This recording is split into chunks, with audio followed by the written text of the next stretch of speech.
Dalam modern leadership, data seringkali disebut minyak baru. Tetapi, bagi seorang CEO, data malah bisa menjadi the new fog, kabut tebal, yang kadang mengkaburkan realitas di balik angka-angka yang terlihat elegan di layar iPad Anda.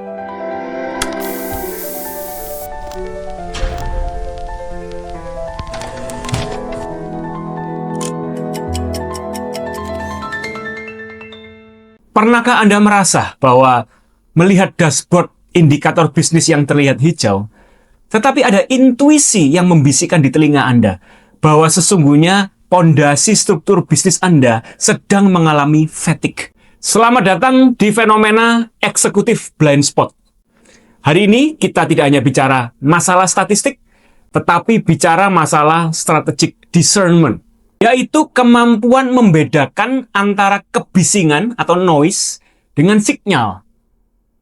Di dalam ekosistem bisnis yang semakin volatile, ada beberapa anatomi kesalahan interpretasi data, atau saya sebut the intellectual trap.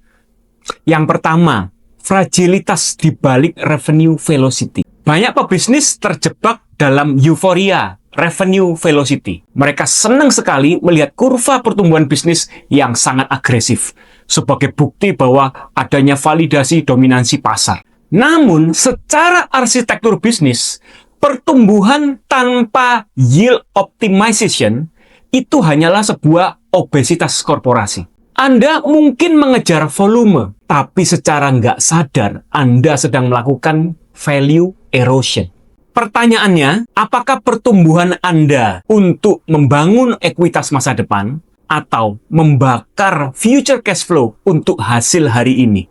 Yang kedua, the fallacy of operational efficiency. Kita sering memuji kata efisiensi, tetapi di level direksi sering terjadi misalignment antara penghematan biaya dan ketahanan jangka panjang. Saat Anda memangkas OPEX, operational expenditure, pada departemen yang sangat kritis, data keuangan mungkin akan terlihat bagus di kuartal pertama. Namun, secara substansi, Anda sedang menciptakan yang disebut operational debt, yang akan menagih bunganya dalam bentuk penurunan kualitas layanan, atau akan terjadi churn rate, yaitu customer yang hilang, yang tak terdeteksi hingga semuanya terlambat. Yang ketiga, survivorship bias dalam market insight. Data internal Anda hanya bicara tentang siapa yang tetap bersama Anda, tetapi ia membisu total tentang siapa yang pergi.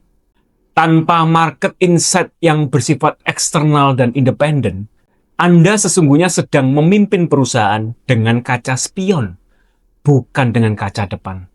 Anda sedang menatap masa lalu, sementara pasar sudah melakukan disrupsi terhadap dirinya sendiri. Kenapa seorang CEO papan atas tetap membutuhkan seorang business advisor? Jawabannya bukan karena mereka kurangnya kompetensi, melainkan karena keterbatasan perspektif. Secara psikologis, pemimpin sering mengalami apa yang disebut cognitive dissonance, yaitu kecenderungan untuk menolak informasi yang bertentangan dengan keyakinan akan sukses masa lalunya. Disinilah peran saya sebagai thinking partner Anda. Tugas saya adalah menjadi antitesis bagi bias internal Anda. Peran saya yang pertama, yaitu paradigm shifting. Kami membawa metodologi audit yang tidak terikat oleh politik kantor dan tidak terikat oleh hierarki internal perusahaan Anda. Yang kedua, strategic arbitrage. Menemukan celah antara kondisi pasar saat ini dengan potensi pertumbuhan yang belum tereksploitasi karena tertutupi oleh rutinitas operasional.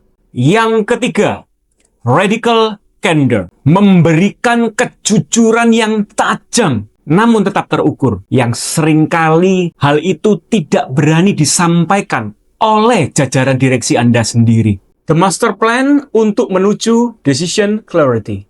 Audit kondisi bisnis bukan sekedar untuk mengecek laporan laba rugi.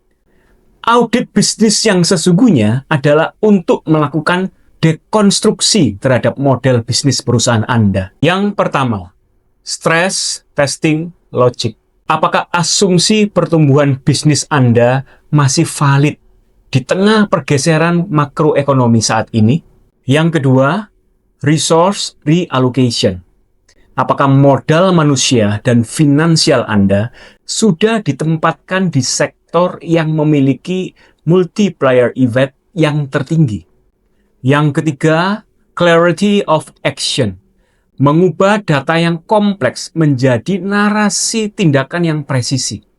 Karena pada akhirnya, keberhasilan seorang leader tidak diukur dari seberapa banyak data yang ia miliki, tapi diukur dari seberapa tajam keputusan yang dia ambil di tengah ketidakpastian. Bisnis di usia yang matang, antara 30 hingga 50 tahun, biasanya ada di persimpangan jalan. Apakah akan menjadi bisnis yang punya warisan yang abadi atau legacy building, atau menjadi bisnis yang hanya statistik saja yang mudah terlupakan? Pembedanya ada di kejernihan cara pandang sang nakoda. Jangan biarkan blind spot Anda menjadi black hole Anda akan waktu dan investasi yang sudah Anda dedikasikan. Mari kita kurasi data Anda, tajamkan visi Anda, dan raih tingkat decision clarity yang mungkin selama ini terlupakan oleh tumpukan laporan data yang menyesatkan. Jika Anda siap untuk menantang status quo bisnis Anda dan membutuhkan perspektif luar yang objektif untuk mengakselerasi strategic growth, saya mengundang Anda untuk sesi konsultasi privat, dan mari kita bedah bersama apa yang sebenarnya terjadi di balik angka-angka data yang Anda punya. DM saya sekarang juga di DSW Sandi Wahyudi dan subscribe video ini jika bermanfaat buat Anda. Saya DSW, Dr. Sandi Wahyudi, CEO SLC Marketing Inc., founder komunitas bisnis keluarga Connectpedia. Keep stupid to grow relentless.